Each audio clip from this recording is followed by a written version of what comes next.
Hello CUT aspirants, आज मैं आपके लिए लेकर आई हूँ 2023 का प्रीवियस ईयर का क्वेश्चन पेपर, वो भी ऐसे धमाकेदार जुगाड़ के साथ जिससे अगर आप भूलना भी चाहेंगे ना तो मैं आपको भूलने नहीं दूंगी। ठीक है, तो ध्यान से देखिएगा, मिस मत करना, क्योंकि प्रीवियस ईयर के हर क्वेश्चन जो है वो इंपॉर्टेंट होता है और कोई ना कोई क्वेश्चन जो है वो रिपीट जरूर होता है।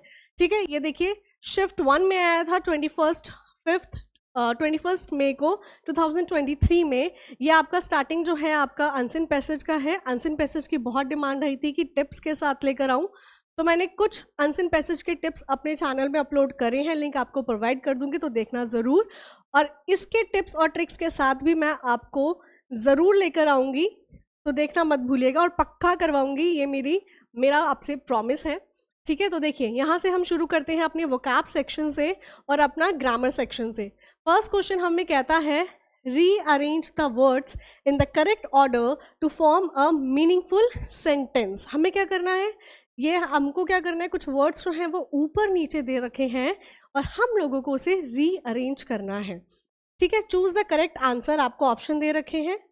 By chance, nothing ever happens, nothing ever happens, nothing happens ever by chance, nothing ever happens by chance, और by chance ever nothing happens। ठीक है, अब बहुत ज़्यादा ऐसा लगता है ना कंफ्यूजन, तो हमें सबसे पहले क्या करना होता है, सब्जेक्ट। ठीक है, फिर हमें वर्ब देखनी होती है, कोई ऑक्सिलरी वर्ब है या नहीं है उसके साथ। तो अगर हम देखें तो बाय चांस नथिंग, तो भाई ये तो हमें रॉन्ग सेंस दे रहा है। नथिंग हैपन्स एवर, एवर जो है आपका एडवर्ब है और यहाँ पे हैपन्स जो है आपका वर्ब है और ये आपका एडवर्ब है। ठीक है, तो वर्ब पहले आ गया, एडवर्ब आ गया नहीं, क्योंकि एडवर्ब पहले आता है, वर्ब बाद में आता है, क्योंकि हमारा एडवर्ब जो है ना वो वर्ब्स को मॉडिफाई करने का काम करता है।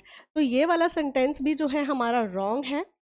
Nothing ever happens by chance, okay, by chance ever nothing, ये भी वही चीज रॉन्ग हो गया। तो this one is the correct option, nothing. ठीक है, और ये हमारा आ गया एडवर्ब, ये हमारा आ गया वर्ब और ये हमारा बाय चांस। ठीक है, ये फ्रेज, तो ये चीज याद रखना, ये हमारा है, याद रखना कि एडवर्ब से पहले हमेशा वर्ब आता है, क्योंकि एडवर्ब का काम जो होता है वो वर्ब को मॉडिफाई करने का काम होता है। ठीक है, नेक्स्ट क्वेश्चन देखिए। नेक्स्ट क्वेश्चन ये हमसे कह रहा है choose the appropriate option to complete the following sentence. After the meeting concluded, I dash gave my side of the story.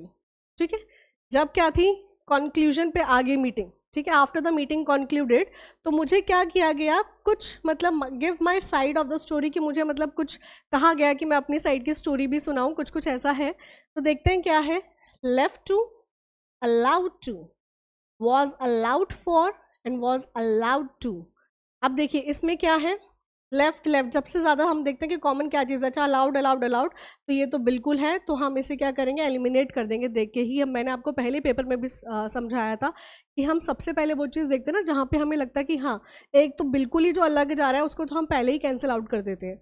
ठीक है, अब देखिए इसमें से क्या आएगा, अलाउड टू, भाई आगे जो है हमारी कुछ ऑक्सिलरी वर्ब तो आनी चाहिए, ये नहीं है, और गिव है, और यहाँ पे देखना टू भी है।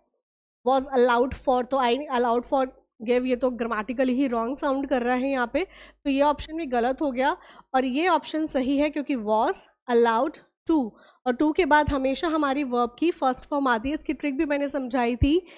टू मतलब आपका इन्फिनेटिव आ जाता है जब टू प्लस वर्ब की फर्स्ट फॉर्म, यानी कि उसको रिमाइंड करो टीवी से। ठीक है, टीवी, टीवी हमें कैसे चाहिए, क्वालिटी नंबर 1 होना चाहिए हमारा टीवी। तो इससे अगर आप याद करोगे तो आपको याद रहेगा कि टू के साथ हमेशा वर्ब की फर्स्ट फॉर्म आती है, तो वॉज अलाउड, ठीक है, वर्ब ठीक है, और यहाँ पर हमारा ये भी ठीक है, तो टू के साथ हमारी गिव की क्या आई है, फर्स्ट फॉर्म आई है। So option number 4 is the correct one.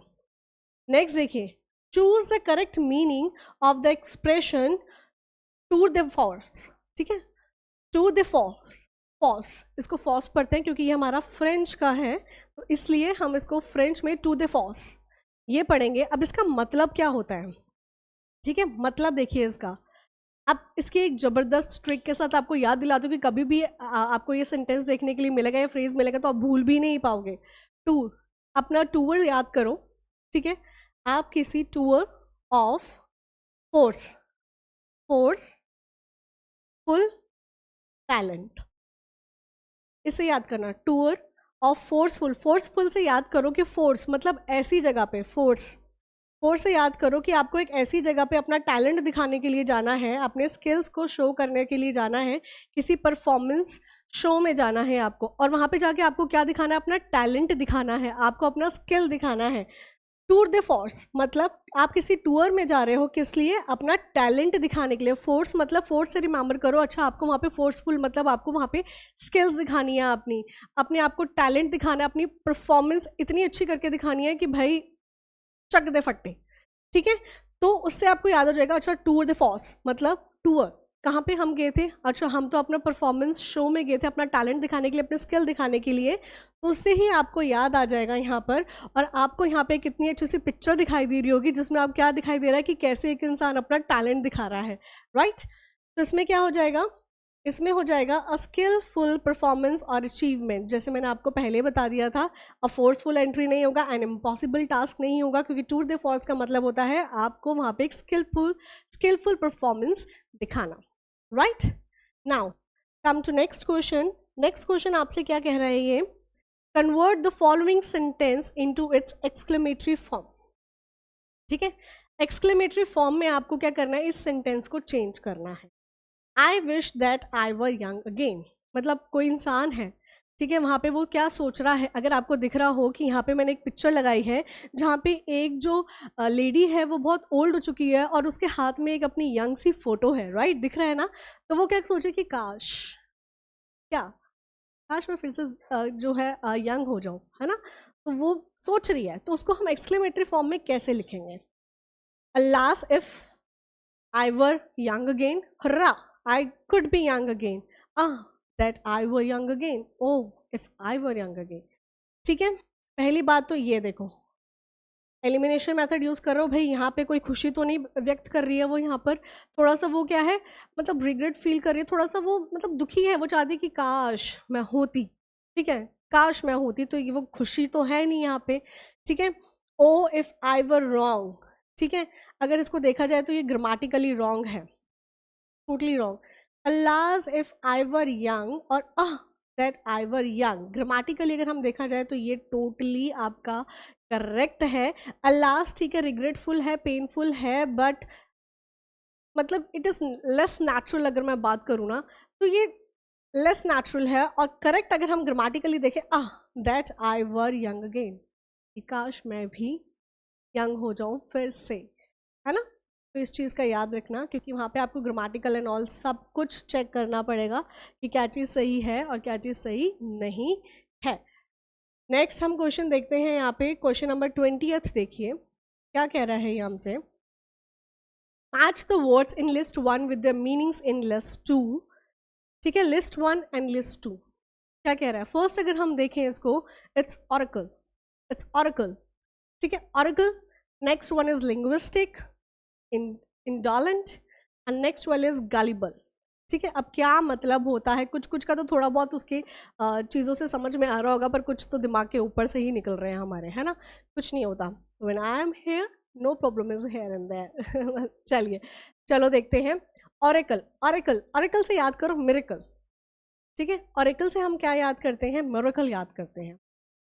Miracle advice, कि कोई हमें कैसे ऐसे जादुई वाली, ऐसे चमत्कार वाली एडवाइस दे रहा है।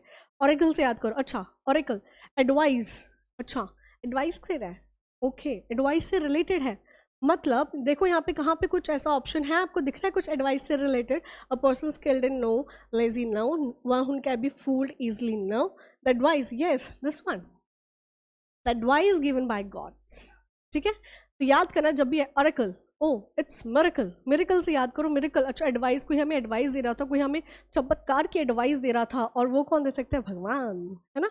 तो उससे आप थोड़ा सा याद करना, ऑरेकल, मोरेकल, ओके एडवाइस, ठीक है?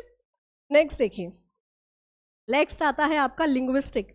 लिंग्विस्टिक आपके नाम से पता चल रहा है कि कुछ ना कुछ, ठीक है? ये आपका लिंगुआ, लिंगुआ वर्ड से लिया गया है, ठीक है? जिसका मतलब होता है लैंग्वेज, और इस्ट का मतलब होता है द वन हु स्पेशलाइजेज इन, ठीक है? जो किसी चीज़ में स्पेशलाइज होता है, स्किल्ड होता है, ठीक है? लिंग्विस्टिक मतलब लैंग्वेज, अच्छा देखो, yes a person skilled in foreign languages, उसे हम क्या कहते हैं? लिंग्विस्टिक। तो इसका हो गया हमारा बी का ये वाला ऑप्शन हो गया, एक हमारा ये ऑप्शन हो गया, ठीक है? नेक्स्ट देखिए, नेक्स्ट क्या कह रहा है, इंडोलेंट। इंडोलेंट, इंडोलेंट को कैसे याद रखें, बताना तो मेरे लिए बहुत आसान है, ठीक है। इंडोलेंट का हो सकता है आपका लेजी। कैसे, देखो इंडोलेंट, इंडोलेंट को अगर हम देखें, मैं यहाँ लिख देती हूँ आपको, इंडोलेंट, इसको कट कट करो, ठीक है, इन डोर और करो लेंट, इमेजिन करो, ठीक है। ये देखो, ये पिक्चर जो आपको साफ एविडेंस दे रही है कि इसका क्या मतलब है। एक ऐसा इंसान जो सारा टाइम इंडोर ही पड़ा रहता है, मतलब सारा टाइम अंदर ही पड़ा रहता है आलसियों की तरह, और क्या करता है, अपनी सारी एनर्जी जो है वो बेकार में ही वेस्ट करता रहता है।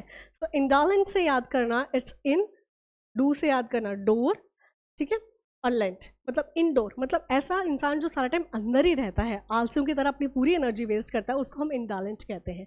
आगे इसका मतलब ये देखो, सी, है ना, इंडोलेंट मतलब लेजी, आलसी। नेक्स्ट आता है gullible. Gullible, the one who can be fooled easily, जिसको बहुत अच्छे से फूल बना दिया जाए, है ना, गोभी का फूल जो कपाट। ओके, गलिबल, गलिबल को आप कैसे करेंगे, देखो आपको यहाँ पे मेरी स्क्रीन पे एक क्या दिख रहा होगा, एक बड़ा सा गलिबल बॉय, ठीक है। क्या होता है कि समझो, इसको मैंने बोल दिया कि भाई आज से ना, तुझे पता है क्या हुआ है, आज से गलिबल वर्ड को डिक्शनरी से ही हटा दिया गया है, और उसने मान लिया कि ठीक है मैं बोल रही हूँ तो सच होगा। मतलब one which can be fooled easily, जब भी आप गलिबल पढ़ेंगे ना तो आपको याद आ जाएगा, अच्छा गलिबल में आपने बताया था, अच्छा गलिबल एक लड़का, हाँ उसको हमने बताया था क्या कि ये तो डिक्शनरी से हटा ही गया है वर्ड को, और उसने मान भी लिया था, मतलब one who can be fooled easily, ठीक है।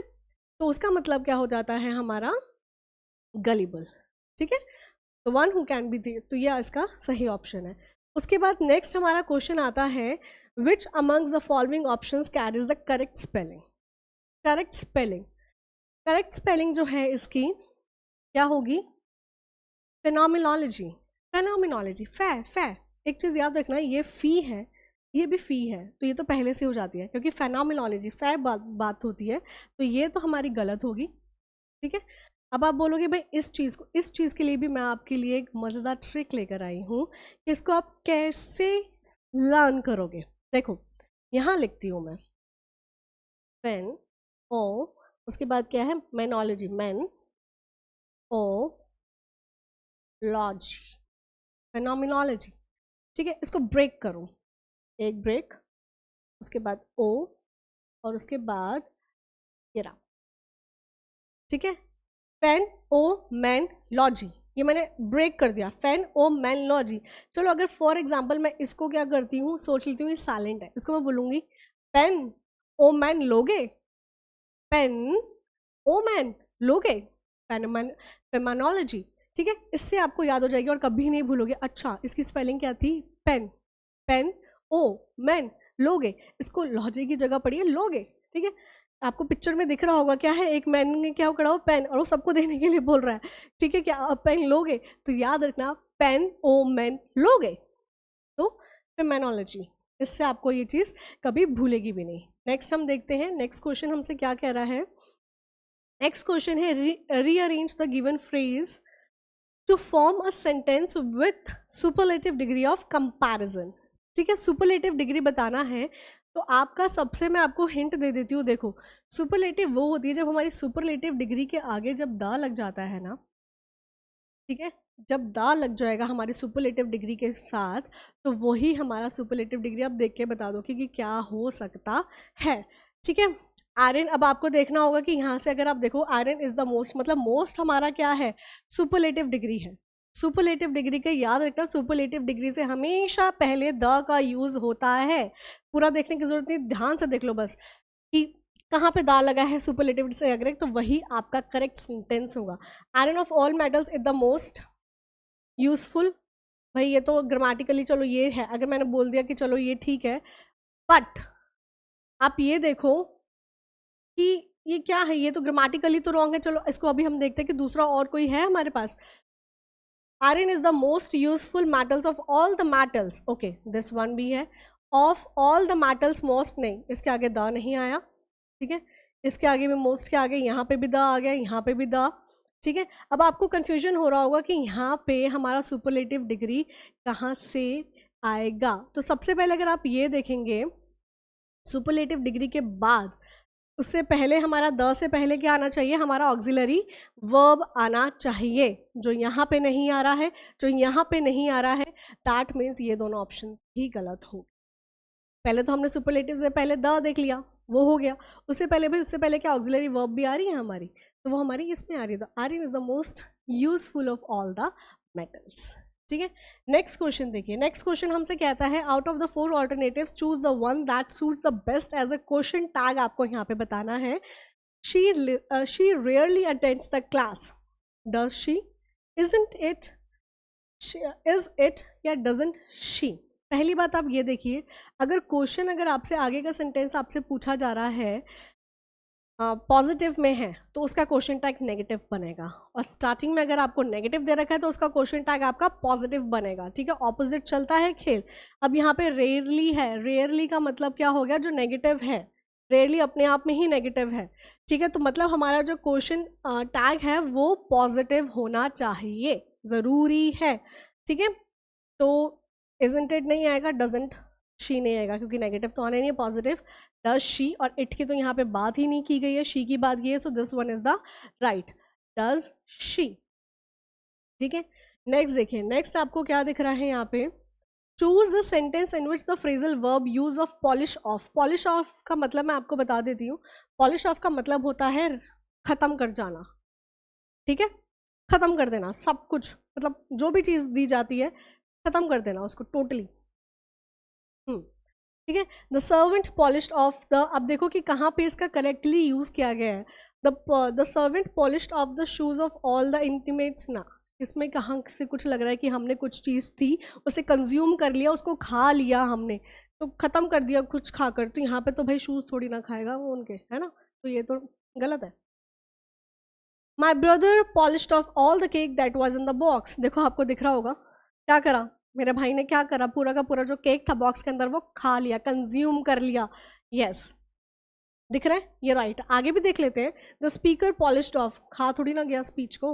All the students polished of their text book, थोड़ी ना कंज्यूम कर गए वो, नहीं ना, तो second option is the correct one.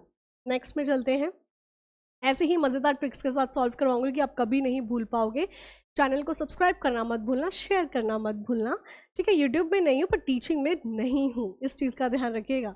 Next देखिए, choose the correct passive form of the sentence. अब आपको क्या करना है, पैसिव फॉर्म। ठीक है, एक्टिव यहाँ पे दे रखा है आपको, एक्टिव वॉइस है, और आपको देखना है कि इसमें पैसिव। अब आपने देखा होगा क्या हो जाता है, उसका रूल अगर आप चेक करो तो ऑब्जेक्ट हो जाता है प्लस आपका जो है वर्ब आ जाता है, मतलब आपका ऑक्सिलरी वर्ब आ जाता है यहाँ पे। ठीक है, ऑक्सिलरी वर्ब आ जाता है आपका, उसके बाद वर्ब की थर्ड फॉर्म, फिर बाय, और फिर आपका जो भी है सब्जेक्ट, है ना, क्योंकि आपको पता है जो ऑब्जेक्ट सब्जेक्ट सब्जेक्ट ऑब्जेक्ट ये आपका इंटरचेंज हो जाती हैं सारी चीज़ें। तो अब आपको देख लेना यहाँ पे सबसे पहले आप देखो बाय कहाँ पे दिख रहा है, इस वाले में नहीं है। मतलब आपको शॉर्टकट दिखा रही हूँ एलिमिनेशन की, कैसे आप जल्दी से जल्दी चीज़ों को सॉल्व कर सकते हो। ठीक है, क्योंकि बाय तो मस्ट है, पैसिव में आना ही आना है, तो इसमें भी नहीं दिख रहा, इसमें भी नहीं दिख रहा, लो टाइम बचा लिया, ये रहा। योर लाइफ विल बी, क्योंकि विल है तो यहाँ पे ऑक्सिलरी वर्ब आ जाएगा। ठीक है, विल बी चेंज वर्ब की third form by this book, चुटकी बजा के सॉल्व। ठीक है, नेक्स्ट क्वेश्चन देखिए, the phrase vive la France, it's vive la France. ठीक है, विव ला फ्रांस का मतलब क्या होता है, visit our country France, long live France, happy life in France, vacations are best in France. मतलब इतना पता है कि फ्रांस से रिलेटेड तो कुछ है और ये फ्रेंच का है। ठीक है, तो इसमें हम क्या देखेंगे, इसको करने का सबसे अच्छा तरीका विव ले फ्रांस, विव ला फ्रांस। ठीक है, विव को करो, इमेजिन करो लिव से, फ्रांस का तो फ्रांस ही रहेगा, लिव फ्रांस। अब देखो कहीं पे कुछ वर्ड आपको दिखाई दे रहे हैं, live France, live France, live, yes this one, long live France. तो विव को क्या करो, इमेजिन करो, कि सोचो कि कहीं पे कुछ फ्रांस में कुछ ऐसी चीज़ हुई है जहाँ पे लोग, देखो आपको पिक्चर में दिख रहा है क्या कर रहे हैं, तेज चिल्स झंडा फैला के कह रहे हैं क्या, लॉन्ग लिव फ्रांस, विव लव फ्रांस, विव लव फ्रांस। ठीक है, मतलब विव से याद करना लिव। ठीक है, लिव फ्रांस। ठीक है, मतलब लिव फ्रांस, मतलब लॉन्ग लिव फ्रांस। उसके बाद नेक्स्ट इसके अंदर आता है आपके choose the correct option that can replace word chauvinist. ठीक है, chauvinist मैंने एक idioms वन वर्ड सब्स्टिट्यूशन की लिस्ट डाली जिसमें मैंने सारे पिछले साल के वन वर्ड सब्स्टिट्यूशन करवाए हैं ट्रिक्स के साथ, देखिएगा। और उसमें इसको भी मैंने बहुत अच्छे से समझाया है कि शॉविनिस्ट का मतलब क्या होता है। इमेजिन करना कि शॉवी नाम का एक इंसान है जो सड़कों में तेज तेज क्या कर रहा है, जा रहा है और चिल्लाते हुए जा रहा है कि मेन आर द बेस्ट, उनके अलावा कोई बेस्ट है ही नहीं। मतलब एक ऐसी धारणा बना लेना कि वो क्या समझते हैं कि आदमी ही सब कुछ है ना, औरतों की बहुत कम इंपॉर्टेंस होती है। तो एक आइडिया उन्होंने दिमाग में बना लिया है। तो शॉविनिस्ट होता है, शॉविनिस्ट देख के याद आ जाएगा। तो शॉवी नाम का एक इंसान क्या कर रहा था, वो सड़कों पे जा रहा था तेज तेज चिल्ला के कि भाई मेन आर द बेस्ट, है ना, विमेन तो ऐसे ही हैं। तो देखिए अब इसमें आपको क्या लगता है। A person who is blindly devoted to an idea, a leader who sways his followers by his oratory, a person appointed by to. तो ये रहा दिस वन, मैंने आपको बताया ना, एक पर्सन ने धारणा बना ली है blindly devoted to an idea, मतलब अंधाधुंध जिसको हम कहते हैं विश्वास कर लेना कि भाई वही चीज़ सही है, तो वही चीज़ हो गया इसके अंदर। नेक्स्ट हम देखते हैं, नेक्स्ट क्वेश्चन क्या बोल रहा है ये हमारा, rearrange the phrases to make a meaningful sentence. ठीक है, पहले भी क्वेश्चन पेपर में मैंने बताया था सब्जेक्ट ढूंढिए, सब्जेक्ट कहाँ पे है, टाइप ऑफ नो इन 1895। ठीक है, okay, penetrate objects now discovered no. ठीक है, तो आपको क्या लगा कि हाँ इन 1895 वाज हम wrong ten, okay this one. तो अब देखो बी ऑप्शन से कहाँ से स्टार्टिंग है, लो ये तो पहले अपने आप खत्म हो गए, इधर दिमाग लगाने की ज़रूरत ही नहीं है हमें, है ना, क्योंकि हमें हार्ड वर्क नहीं स्मार्ट वर्क करना है, हार्ड वर्क नहीं स्मार्ट वर्क करना है। यही टॉपर्स का सीक्रेट है, वो हार्ड वर्क से परे रहते हैं और स्मार्ट वर्क का यूज़ करते हैं। नेक्स्ट देखिए, the first thing to be written while writing a formal letter is, सबसे पहले जब हम फॉर्मल लेटर लिखते हैं तो क्या करते हैं, डेट लिखते हैं या सैल्यूटेशन लिखते हैं, नो, सब्जेक्ट लिखते हैं, no, sender's address, yes this option is the correct one. I hope आपको ये अच्छा लगा होगा। Stay tune for the part 2, और भी मज़ेदार ट्रिक्स के साथ लेकर आऊँगी। शेयर करो, सेव करो और सब्सक्राइब करो। I need 1 more subscriber. Thank you so much.